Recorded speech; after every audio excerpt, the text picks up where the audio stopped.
All right, so you guys see my screen good?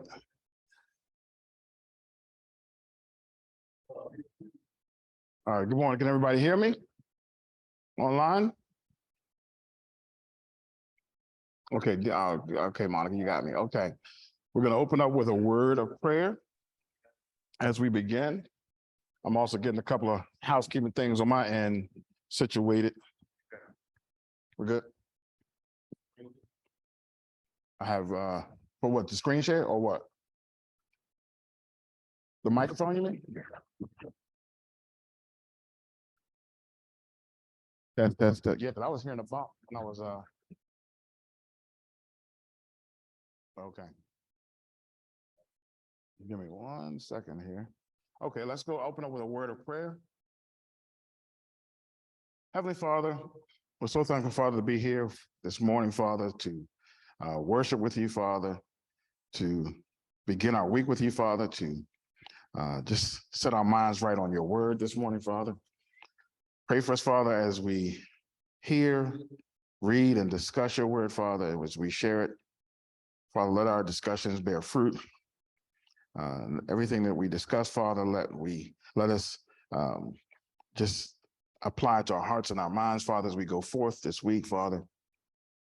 Pray for those that are under the sound of my voice, both in person and online, Father, but also pray for those that are logging on and those that are making their way here, Father, especially visitors who may be coming for the first time and maybe looking for this place, Father. Let them see the sign outside and let them get here safely, Father, and find fellowship as they arrive. Pray for those that are out of town, Father, had grace getting to their destination, Father, and pray that they have grace as they return. So let us turn our attention, Father, to your word, Father, and again, have a fruitful discussion as we talk about Luke, Father, Luke 12. Just thank you for this time, Father, and thank you for this family, this church. In Jesus' name we pray. Amen. Okay, let me open this up here. Okay, so we're going to be looking, as you see, at Luke 12. And I'm trying to hide my this banner here so that I can see the whole screen on my end.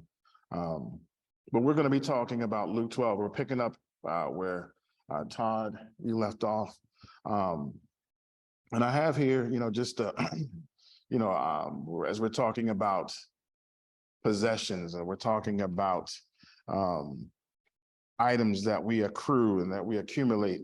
And I don't want to, have a discussion where possessions are evil, but it's what we, the frame of mind that we, I guess, tend to put our focus when it comes to our possessions. And I had a little clip here, as you see, from when the stock market crashed, and we see, or we're reminded of a period of time where everyone had tremendous faith in possessions and the deliverance that we tend to get sometimes from possessions. We tend to look away from God, and we tend to look at our possessions as something that can deliver us from pain, deliver us from emotional, stresses, concerns, problems.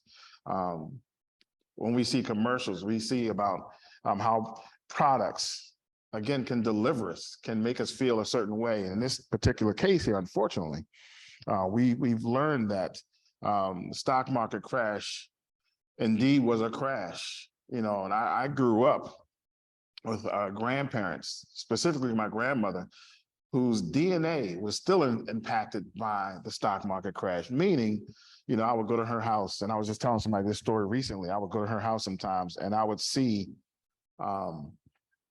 we would, act like we were on a pirate, hunt, looking for treasure. And we indeed found treasure. We found some of her money, coins and jars and what have you. And, I think my mother saw like us with these coins, like, what are you doing with these coins? Because they looked old, they were all different types of money and coins. And some of you even like bus passes. So she knew we got it from somewhere that we're not used to being or shouldn't be. But it's like, where'd you get this money from? I was like, well, it was in grandma's closet. It's our treasure.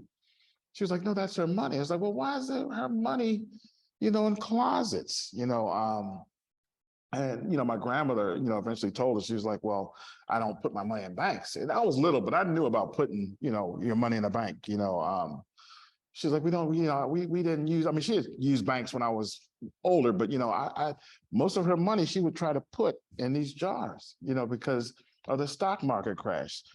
People were jumping out of windows when the stock market crashed. All that they had, and not all that they had, but not just that they had it, but they were tied to it. Their identities were tied to it. And it crashed and they lost that. And they didn't just lose their possessions, they lost their identity. And they jumped out of the window, or they found other ways to end their lives, but that was their life. That's it. Their possessions were their identity. So we're going to talk about that. We're again looking at Luke 12 and 13. That's where we're going to be picking up, and we're going to get a look at a parable, a story about a rich fool, as he was described in a parable. Okay, let's see if I can get my clicker working now. There we go. So I have a couple of quotes here. Sorry, Todd. We finally got your platinum glove, buddy. We got your platinum glove. So we're a different church here. We're a church of possessions. We're right. We happen to follow Todd at New Year's Eve. We have to catch up with Todd. He said what? I didn't look. You look like you were having a great time, man. But you were healing people. But you couldn't heal. You needed your platinum glove. But I did want to open up with a couple of quotes. To kind of get us thinking about the nature of possessions in the context of possessions. No, there's no video. No sound from me. Or somebody commented. Okay. All right, we'll get your comment in a second. I know that we see people putting something in the chat. Okay. So, Dion, can you hear me? If you could put that in the chat, because Monica says she can hear me. So it's an iPhone. I mean, it's a user situation. Dion, we'll keep checking on you. Just keep letting us know.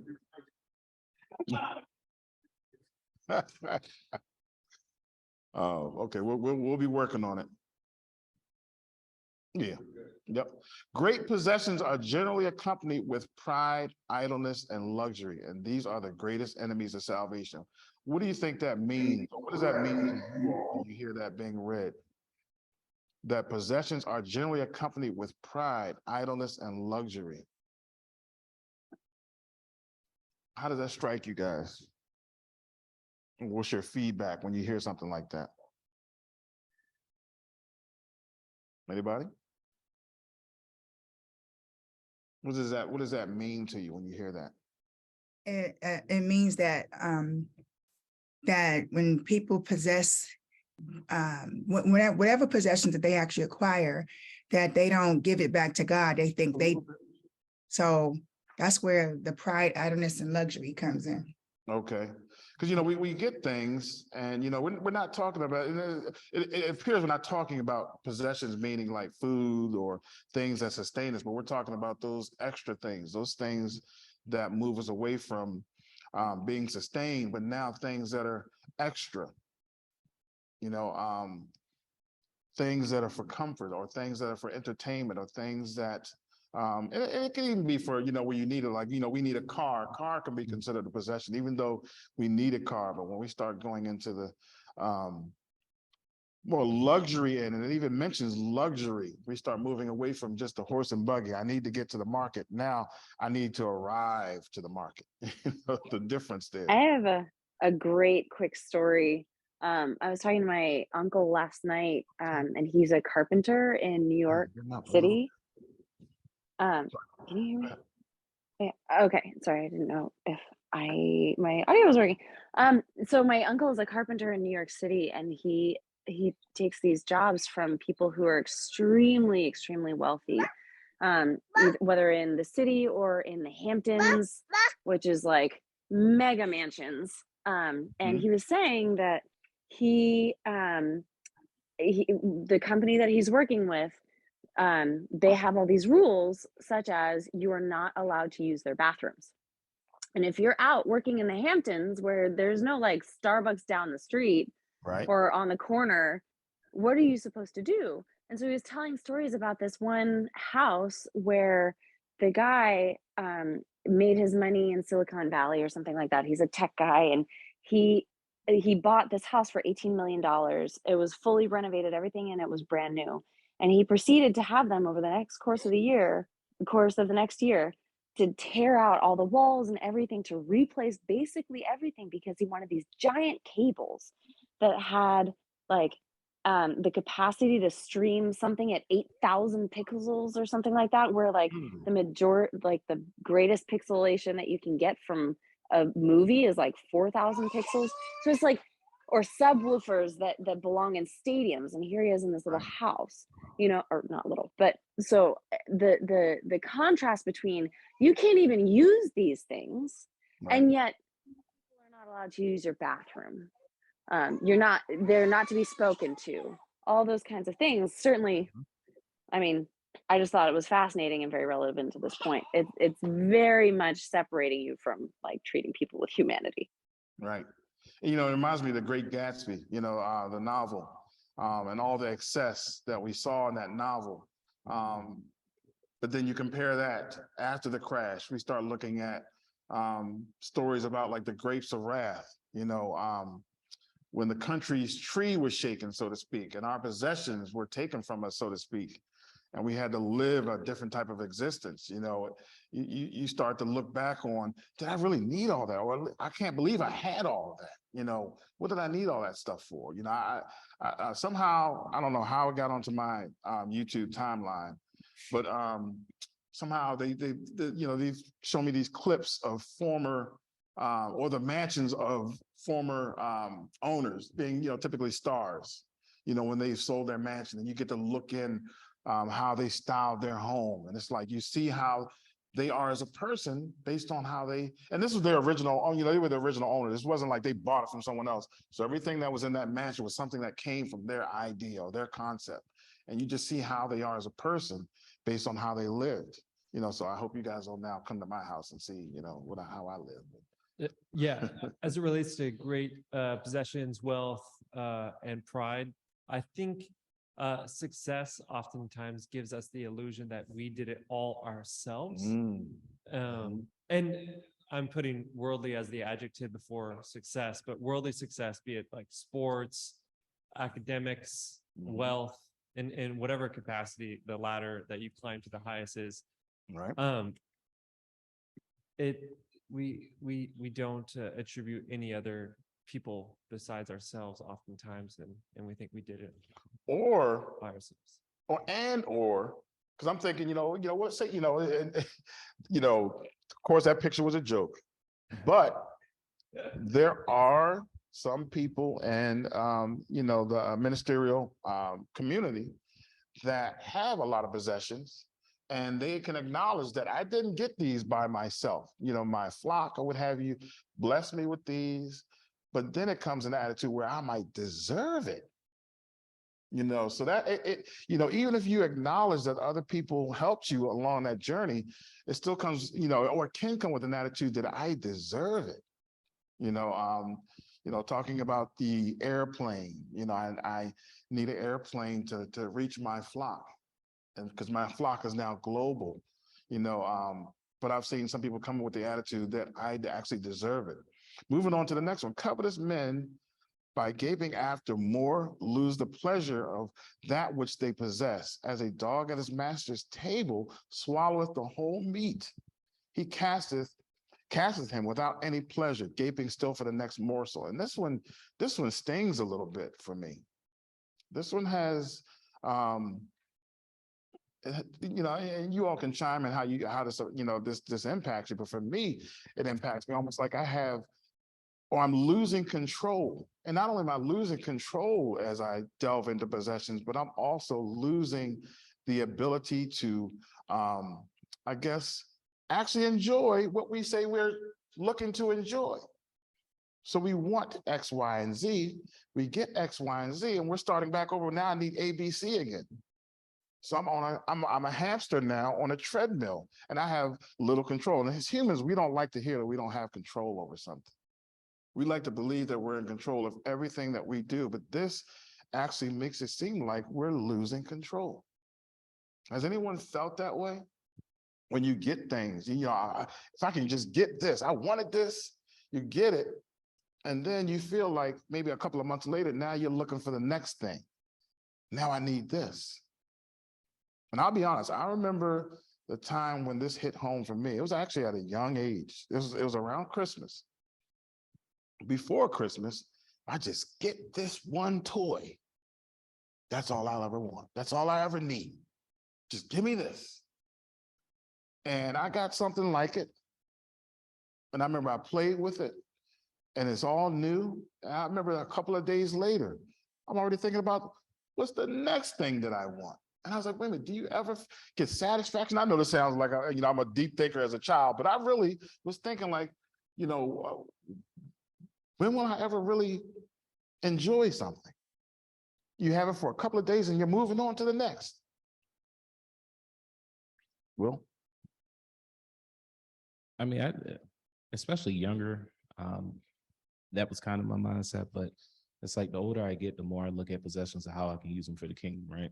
So like whatever I'm getting or whatever I'm attaining, can I use this somehow for the work to be able to bring people, you know, and that's not everything. I mean, there's certain things that you just want to have, Right. but it's not necessarily a need. And I think when we're talking about possessions, especially from a Christianly standpoint, like how can we utilize the things that we have, master those things, and then if we get more, you know, continue to do the same thing. So multiplying and duplicating the process. Right. You know, and I wish I had more of that mindset. And I could try to sit here and say, yes, you know, I try to, you know, before I purchase something, I think about kingdom living. But if you all ever got a hold of my credit card statements and you saw how many times I hit up Amazon, you would say, brother, let's confess. And I feel like, you know, speaking for everyone with services like Amazon, that now, you know, and I'll back it up a bit. You know, talking again about my youth, I remember we were the mall generation and the catalog, a little bit of the catalog generation. Some of us that might be listening were probably strictly a catalog and then moved to the mall, but we were a mall generation. Yeah, you see that, you know, it was a Sears catalog, a couple other catalogs around Christmas time would start coming in. You said QVC? Yeah, QVC. But, you know, you would see these things and you would be mesmerized, but there was a little bit of a gap. You couldn't just check it and get it. It involved, you know, writing out an address, sending in a check, and especially if you're young, you didn't have that. You had to go through your parents, so there was a little bit of a barrier. Mall kids, you had to actually, you know, mom and dad, can you take me to the mall?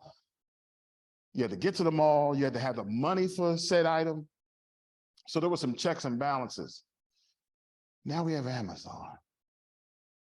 Not only can you purchase these items, my children can purchase these items without me. Well, for the most part, until it's declined. We have a little system in our house. They can't do it all by themselves, but technically you know, and I have students that do the same thing. They're buying things, you know, at any time they want. And not only that, it gets there within a day or two. So it's almost instant gratification. So I've seen this, you know, and we're going to get into this term as we see the next quote, but covetousness. We begin to covet more and more things, and we're buying more and more things, and we're enjoying them less. And I've been thinking about that again recently, almost like when I was a kid. I'm buying these things from Amazon, and some of them, I'm not gonna lie, they're very useful. But then there's some things I was like, why did I get that? I got it because it was there. And I could just look and I can buy and I can get. And so we're looking more and more at getting and getting and purchasing and purchasing. And almost like what, what Will was kind of alluding to, we're doing less and less getting and purchasing of God. We're looking at what can I get for me and what can help me, as opposed to what's my relationship with God, because he's giving me what's important. So I'm more on Amazon and typing in, getting something from Amazon, as opposed to typing in and what can I get from you, God? Because I know when God gives to me, he's not just giving to just benefit me, it's to benefit everyone for the kingdom. But we're spending less time in that. Now, this last one here, to divide property between covetous men is to prepare for future strife. To make men free from covetousness is to make peace. What is this basically trying to say? What is this quote trying to tell us? The two things that we're getting from this quote, that this quote is really trying to remind us. To divide property between covetous men is to prepare for future strife. To make men free from covetousness is to make peace. What is that telling us?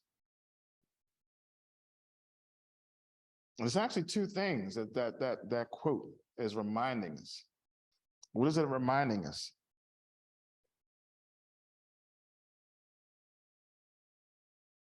And it's saying, it's talking about, the inevitability of strife when we get into a covetous attitude. And I think about, the war in Ukraine. Someone in Russia covets something in the Ukraine. And that has led to strife. A lot of wars have been fought because one person covets another thing. I can't have it. What lengths do I go to get it? And we live in a great country, and we live in a great situation. But they say one of the trappings and the evils of our system, being capitalism, is that we set up a system of those that have and those that have not. And those that have not are put in a position to want to have. If we talk about the crime in Baltimore City, much of it is because those that have not are seeking to have, and they're seeking the wrong way. But that doesn't mean the haves are off the hook. The haves are in the race to get more and more. So we're all, kind of running in that same race. Sister, back. In the back, Sister Fleming. Yep. Sister Fleming. Good morning. Good I would morning. think about 3 scriptures. You know me, I'm not good on words, but I can. Yes, think you of are my good on scriptures. words. Yes, you are. I think that number 1, the first scripture I thought about was covetousness was David and Bathsheba. Uriah died because of David covetousness, to want to have Bathsheba and hide the pregnancy. So he put Uriah on the front line to be killed. Okay. The next one I thought about was Jezebel. And I thought about the king and the one man that had the one little acre of land. And he looked out and he said, I want that. And they wound up killing him for that. Then I thought about Jesus and the rich man. And Jesus said, give up. He said, what shall I do? He said, in my lifetime, I have followed the 10th commandments and did this and did that. He said, I've done everything. So Jesus said, well, give up all your worldly possessions and follow me. The man was sore because he couldn't do that. So in all of this, what I see is not just those that don't have that want, but it could be someone like David, the rich man, or that king that was with Jezebel, and they wound up killing that man. I think it was Naaman or something like that. They had a little garden or field right next to the castle. But this king just had to have that spot of land. So it could go either way. Right. But the thing is to maintain, to know your contentment in all things and just live, as peaceful as you can among Mhm, brothers and sisters. mhm. But the thing is to note that what you have is providing enough for you, Right, not to go beyond, because you can't take it with you. right. You can't take it. I mean, some people have died and had fancy, coffins, like a car made or whatever, or their diamonds in the coffin or whatever. You can't take that stuff to heaven. Yep. And I'm glad you hit back on that point that it's not just those that are without that are in this trap. We're all under that trap. I have I've always, been aware of this law, since college. And actually I attributed it to the wrong person, actually, but it's Parkinson's second law. But as our wages increase, and I used to, I remember I had a professor that, used to talk about this. Basically, the more you make, the more you spend.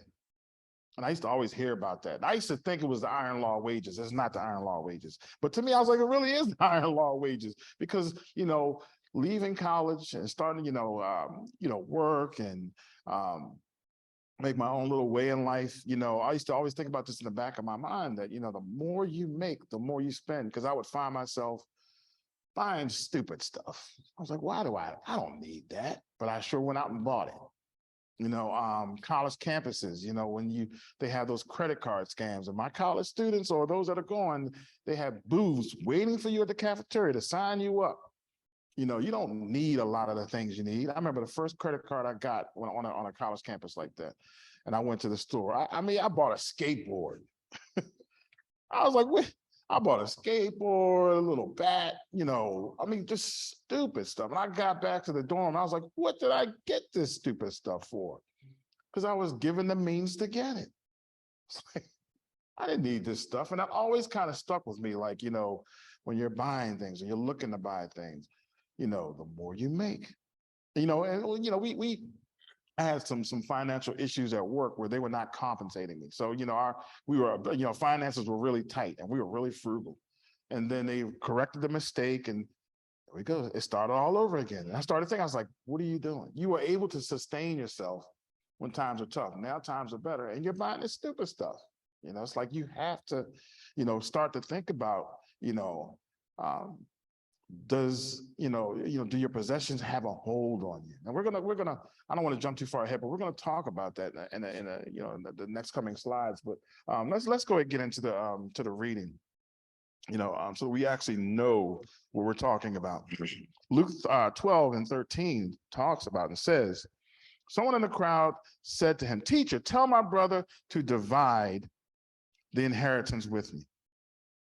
Jesus replied, "Man, who appointed me a judge or an arbiter between you?" Then he said to them, "Watch out, be on your guard against all kinds of greed. Life does not consist in an abundance of possessions." And before we get to the parable, at first glance, you may think, Jesus, why is he so harsh? And a rebuke in a certain kind of way with the man. So we have here two brothers that have a dispute. And one approaches him. And Jesus is just, he's just talking to the crowd and he's trying to, remind them about what's more important, our possessions, or our focus on God and the fact that God sustains, not our possessions. And he's having these discussions. And then here, someone interrupts him and comes right into the conversation. And he says he wants to have his inheritance divided with his brother. Now, by the law, older brothers get more than the younger brothers, basically. And basically, the man is really telling Jesus not to establish fair division of the inheritance, but really almost like weigh in on basically take my side.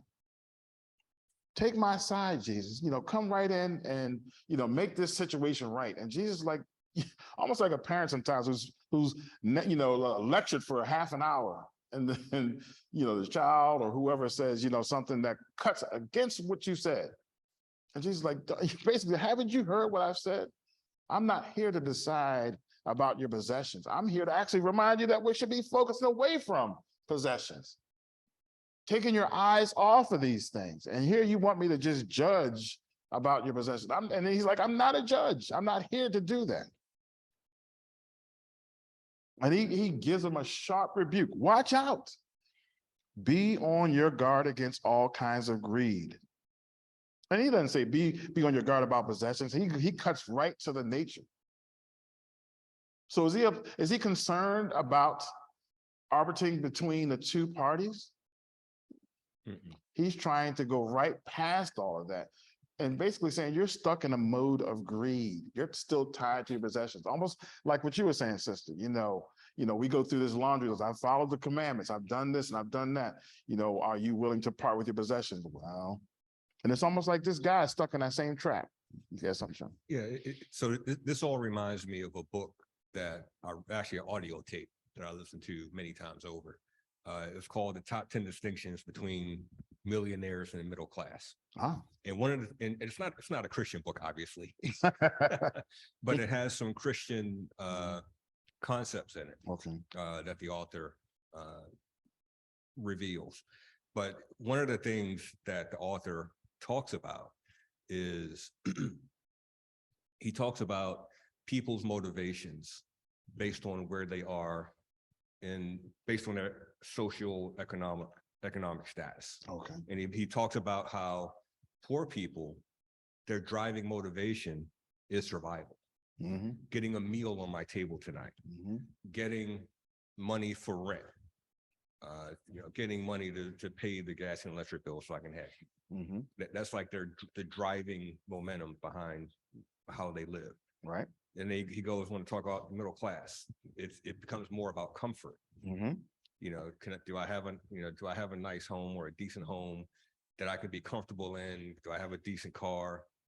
And then he goes on to talk about how he goes through upper middle class and then wealthy, and what their motivations are, which typically are about freedom, the freedom to do things if they want to or not to do anything if they don't want to. But the point of all of this is that the higher up you go in that chain, the more your focus is on those things. Mm-hmm. So if you have a nice home, you got to maintain that nice home. It like diverts your attention. Right. Now, and it's not to imply, I don't mean to imply that, Somebody talking. okay, got it. I don't mean to imply that as Christians, you can't have nice things. I think the real question is, how are you using your nice things? And are you using your nice things, or using your resources, your money, your time to bless others? Mm-hmm. Or, are you distracted by those things and that's your focus, and that's where your time and energy and attention goes to? But which, by the way, I would say this, nice things are relative, right? I'm sure, Brother Sammy in Africa would say, man, all of us, everyone in here is super, super wealthy. Yeah. Right. But how are we using what we have? Right. And also, are you acknowledging first the source of those things? And do you appreciate the source? Because we can have nice things. That's not, and I said that in the beginning. I don't want us to come away from this, take everything, take my car, it's the appreciation for what you have. I know when we used to live downtown, and we used to, there was a lot of strife, a lot of conflict in our neighborhood. And we were able to, it was touching my spirit, it was affecting my spirit. I told my wife, I was like, we have to move because it's affecting, and I was a young Christian, especially. I was like, we have to leave. This is not conducive to where, my spirit and where we should be. I was changing. So when we moved to where we are now, I had a great appreciation because it was a spiritual thing for me. I was like, spiritually, I've been delivered, not materialistically. I never looked at it in that light. I was like, this was a blessing from God. He heard me in my darkest hours.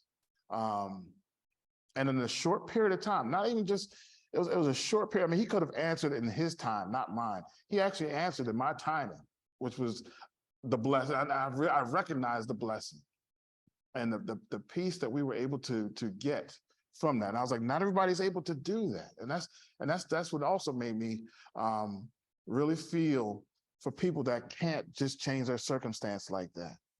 But God bless us so that I was able to change my circumstance and, some people saw us like, oh, you guys, you all, they looked at it materialistically, like, you got this type of house or whatever. It's like, it's not that type of party. It's like, I was spared. I was really spared. But also another point, living when many societies were, farming and agriculturally based on what you ate was what you created and what you harvested and what you made. We were tied to our efforts.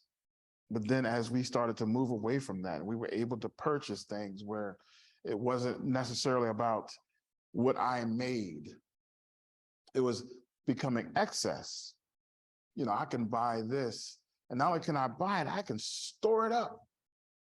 We went from, maybe a warehouse where you cured your meat, and that's pretty much what you had, to now I can buy a refrigerator, I can buy a freezer, I can store things, for extra time. I can build an extra garage.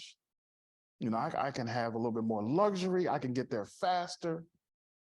I don't have to drive on a dirt road. We start to then look for luxury, and we become removed from the blessing that just having something to eat. And we're like, oh yeah, I got something to eat. Yeah, but I want something a little fancier. I got a taste for this tonight. As opposed to, this is what you have, and this is a blessing. And we start to move away from it. Will? So, I like telling this story just because it's a car story, of course. That little Fiesta I got outside, small car. I was on a bus, all that stuff, right? And I guess I had a level of appreciation for getting off the bus, but I didn't have a level of appreciation for that car. It was the other car that I had, and another car that I wanted, and so I'm riding this car. One night I was working late. The check engine light came on. I said, "Oh God." I said, "Oh God." Mm-hmm. I was like, I love this car. Do not let this car cut off. Allow this car to continue to work. It was in that because I had formed a level of resentment for the car. I had asked for a car. I didn't ask. I asked for a car. I was provided a car. And instead of appreciating it, I had resented it.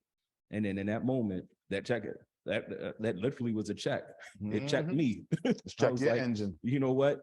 It's my favorite car, all four wheels, everything. So, I think possessions can sometimes you get resentment. I think holidays, right? You receive gifts and things like that oftentimes for those who do. How many times you open up like underwear or socks or whatever they could. I wanted a PlayStation. You know what I mean? So I think that resentment part falls into it as well. Yeah, I'm a recipient of what was it, a deodorant cologne pack from my mother-in-law. What is this? Mom, what is this? But it's the thought that counts. We were talking about how people used to get fruit for gifts. And if you give somebody an orange today for a holiday like Christmas or a birthday, it's going to get thrown back at you. But decades and decades ago, that was considered a novelty item. To get, not everyone had fruit. But we move away from our blessing, and we start to pile up and accrue, and then we begin to forget who blessed us in the first place. And that's the gentleman we're going to talk about next, when we talk about this parable here of the rich fool. How would you like to be referred to in the Bible as the rich fool? Not the rich person, but the rich fool. Luckily, they didn't name names here. And he told, I'm picking up in verse 16, Luke 12 and 16. And he told them a parable, saying, the land of a rich man produced plentifully. And he thought to himself, what shall I do? For I have nowhere to store my crops. Now, let me stop. Will would say, you have plenty of places to store your crops if they increase. There are people that need, could use some of your crops. But he wasn't thinking of others. And he said, I will do this. I will tear down my barns and build larger ones, and there I will store all my grain and my goods. And notice how many times we're saying I already. I and my in this parable. And I will say to my soul, you have ample goods laid up for many years. Relax, eat, drink, be merry. But God said to him, fool, this night your soul is required of you, and the things you have prepared, whose will they be? I'm just stopping right there. His engine light came on. And he realized, hearing that and understanding that what's my engine light looking like right now? You know, I have all these great things, you know, I can have the biggest wide body bends and the rims, but if that engine light comes on, it's no better than that skateboard that I bought in college. What is it going to do for me then? Sister Fleming has her hand raised in the back. So he's faced and we're faced with understanding and hearing. And those in the crowd that are listening to Jesus are hearing this and are having to rethink. Yeah, I can store up all these things, but if my soul or my life is demanded for me tonight, what am I to do? Sister. Brother, another one I thought about was with David, when he took his soldiers to Abigail's husband and said he was hungry. And the man said, "No, you're my enemy." And that night he choked off his own food that he was eating. He died. Mm-hmm. Mm-hmm. Yep. The attitude and the spirit, that the attitude and the spirit. That's what we're saying. It's not that we have things and we have possessions, but when we have the attitude that divorces it from the very source, and it divorces from the importance of our reliance on God and our soul.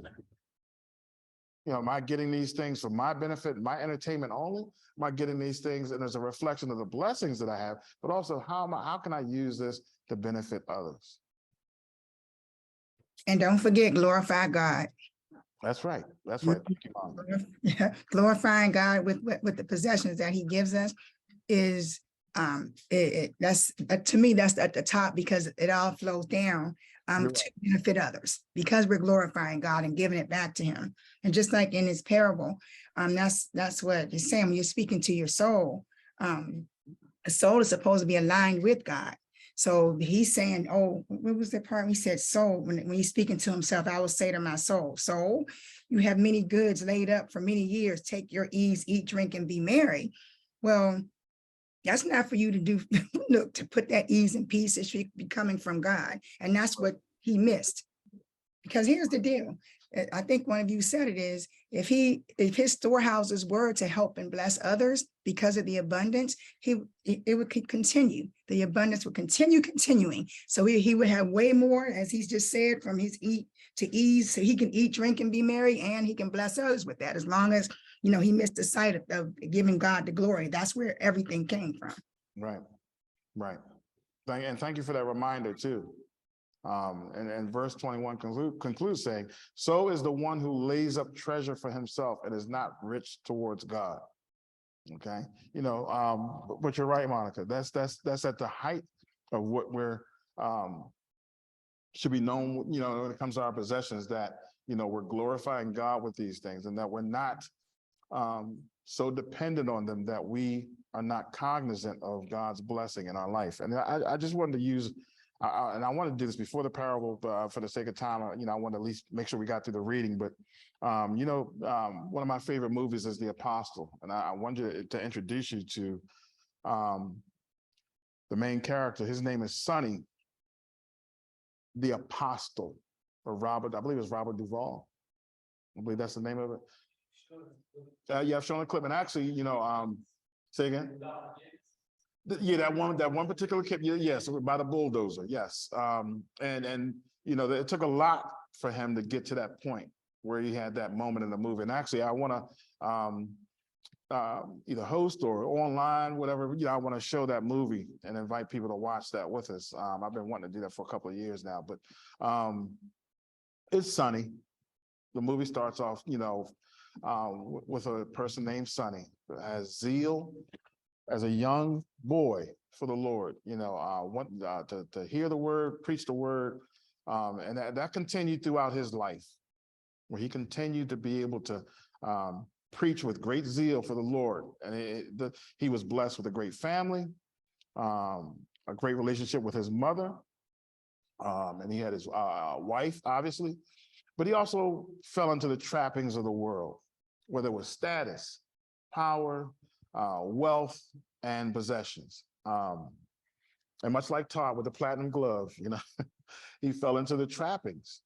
And when falling into those trappings, his relationships suffered, not only with his wife and his family, even his church was taken from him, his church.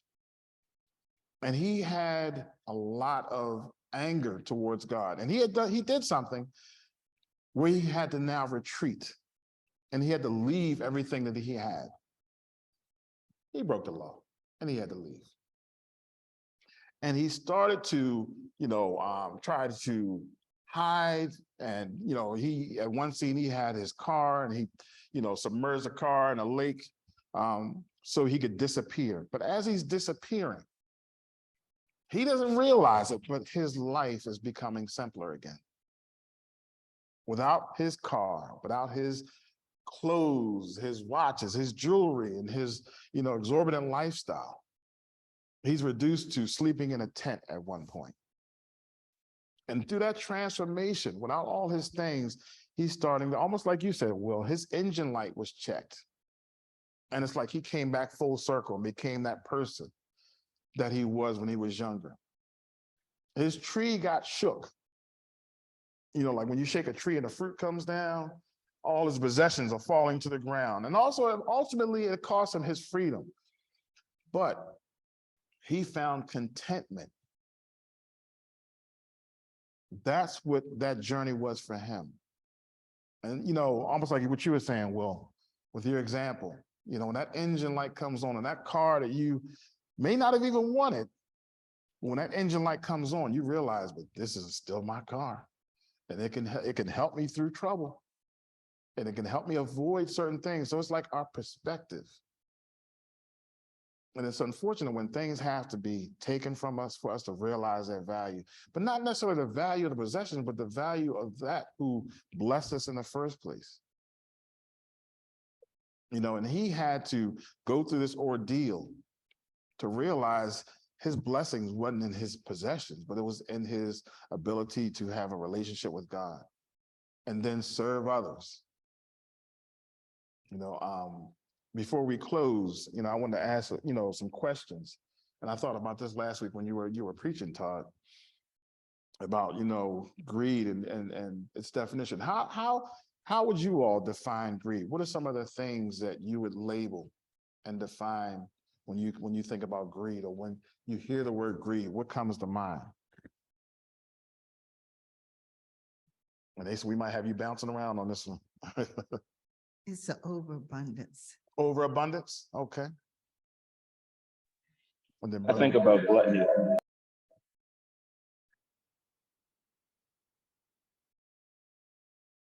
I was gonna make a couple comments. I'm gonna talk about greed, of course, but I think, well, Jesus answers like he is answering, and it's, obviously it's the perfect answer, but it's about the relationship between, it makes me think of love God and love your neighbor. It's the relationship between the two brothers. Don't let this inheritance thing get between their relationship. Right. And then in the end, when he says, but it's not rich towards God, it's about the relationship with God and loving others. And that should be preeminent over the possession thing. He doesn't say, don't lay up treasures. Right. He doesn't say that. Right. But I mean, the guy, he didn't even add a barn. He tore down his barns. He had multiple barns, but that wasn't enough. He tore down his barns and built bigger barns. Right. And, he should have, instead of filling his barns and then giving all the excess. Right. Or, it's just, so I think, he made this kind of hyperbole statement about this guy, this imaginary guy that had multiple barns, and he tore them down to make bigger barns. And so it's really not about the possessions at all. It's about the relationships. It's about love God and love your neighbor. And last night, actually, I saw a couple movies. One was called No Escape, which was about this family. Owen Wilson went to, was the actor, and he went with his family to Thailand to do a new job with water, purifying water for, it implied it was Thailand, but it was a fictional story. in the end, there was an uprising and his family was being hunted to be killed, and you know they were killing all the Americans that were around, and it was because they had kind of taken over the public utilities and oppressed the people by taking ownership of that. And so I think about, you know, some of the statements that you had up there earlier about possessions and covetousness. And then the next one I watched was the beginning of the docuseries about Bernie Madoff, which, you know, was interesting because it's trying to get some insight into why do you do this? I mean, this guy had a legitimate side of his business and he was extremely successful, wealthy.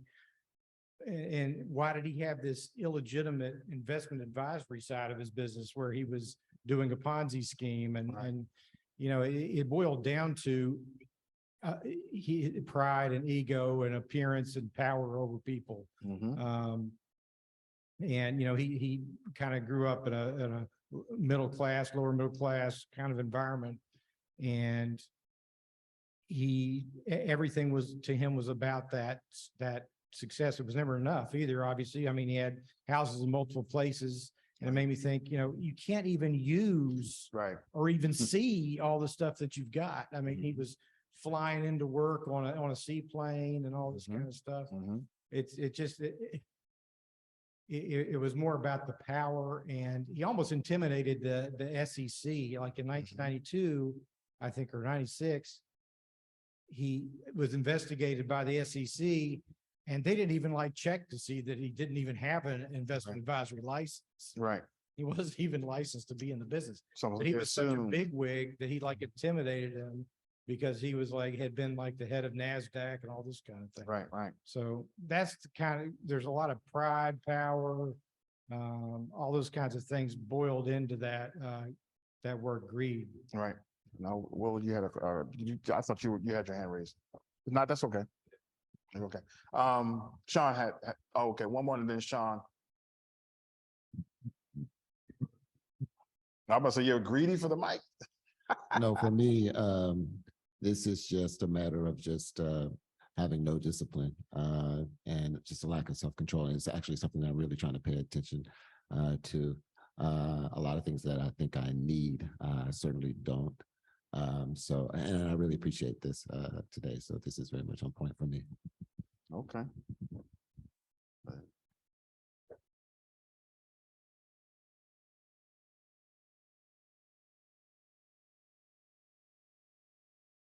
Yeah, to me, greed, one of the motivations, or maybe motivation isn't the right word, but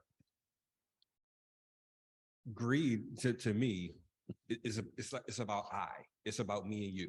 It's about our desire and what we want something for.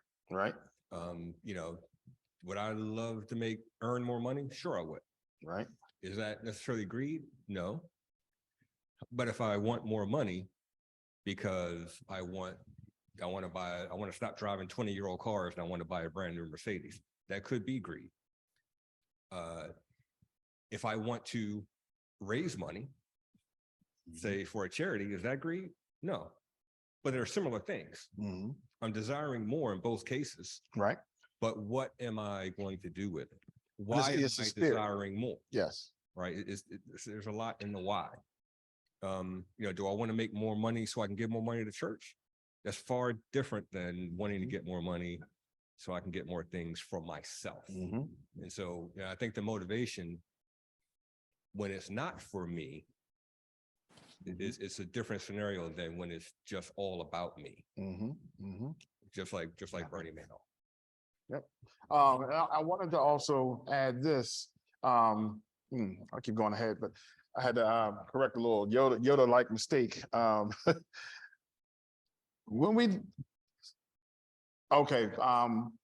Monica, quick, and then we got a couple of minutes left. Real quick, I just wanted to say greed is a motive. I think kind of just listening to Sean, it's a motive. And we look at Mother Teresa, and everybody knows what she's done. And she died net worth millions, like what, 50 some million? I forget the exact number. Now, was she greedy?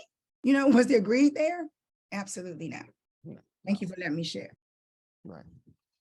And I wanted to, then pose a question. It's going to be a rhetorical question, especially because of the sake of time, but when we flip that, does greed define you? It's easy for us to, label and talk about what greed is, but then we also have to look at, does greed define you? So it's also talking about a power dynamic. If we can define greed, we can label it. We can identify it. But sometimes it's harder if we're not realizing if greed defines us. So it's almost like, I can identify Sean as Sean, but it's different when Sean can identify me.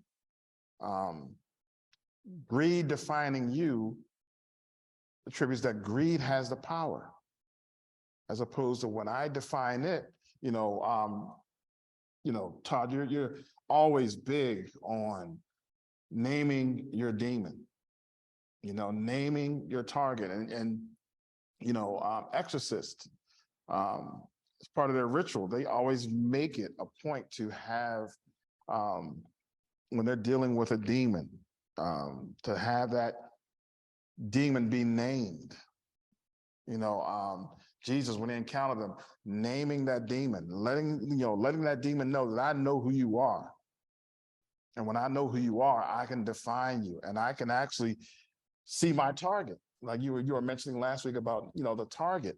And sometimes we get foiled and fooled by, not seeing the true target, but knowing the demon that greed is, and being able to identify it in our lives and know when it creeps up. Is it going to stop from this day on? Are we all going to be living for the kingdom and giving all of our possessions and all of our activities for others? No. But I think if we know how to identify it and recognize it, so that when we're looking to buy up that extra storehouse, like you said, Jeremy, realizing that, well, I already have barns. And if they're filling up that barn, maybe that's a sign that it needs to go to someone else. The rich fool was a fool because he didn't recognize that. And he had much. Like you were saying too, Sean, like people are living from sandwich to sandwich. But this is a person that owned a sandwich shop and didn't realize how he was blessed. Okay, one quick comment, and then I thought you just give me the time frame. Yeah, I'm going to end on this actually. I had slides from the previous presentation, but I want to leave them because the peace of God still applies here when we understand that he has us anyway, that he will take care of us in the end, and that all this anxiety and strife over possessions and possessions leading to status, looking at people, I love boats. And I see people that have these, not boats, but yachts, cities on the water with more bedrooms than probably all of us have combined. Like, what do you need all these things for? What do you need all these extra storehouses for? I want to read a song, and it comes from the Spirit. I wanted somebody to read this, but for the sake of time, we're going to, I'm just, you can look at this later, but 2 Corinthians 9, 8 through 10, but a song by Tamla Mann, and the lyrics will go by this: God provides, so why do I worry about my life? When you come to my rescue 1,000 times, every other voice is a lie. God provides. God provides in ways I can't explain and cannot deny. The little that I have, he multiplies. Just when I feel he won't show up on time, God provides. He'll come through when the clouds of doubt rain down on you and test everything you thought you knew. And now you finally see what God can do for you. So tonight, close your eyes. There's no more need to fight. Watch God provide. And that's the name of the song, actually, if you want to look it up later. Let's go to God in prayer. Heavenly Father, as you, Father, constantly provide with your grace, provide with your mercy, Father, provide with your unabounding love, provide with your Son, Jesus, provide with the Holy Spirit, provide with your guidance, provide with your sovereignty, Father, provide with your wisdom. Father, these are the gifts that we receive, Father. And as we receive these gifts, Father, we pray that we use these gifts to give to others and to expand your family and to turn all eyes to Jesus. Because when we see Jesus, Father, we see you and we see again your love. Thank you for this lesson this day, Father. Thank you for the words that were shared, Father. I pray that I spoke where you have spoken, Father, and remain silent where you would have me to be silent, Father. And I pray that all that we've discussed this day, Father, will bear fruit and change our perspective, especially as we have just had the season of giving, Father, and the season of receiving, Father. But we know that this season lives with us every day, and we're thankful for everything that you've done for us, Father. I say this humble prayer in Jesus' name. Amen.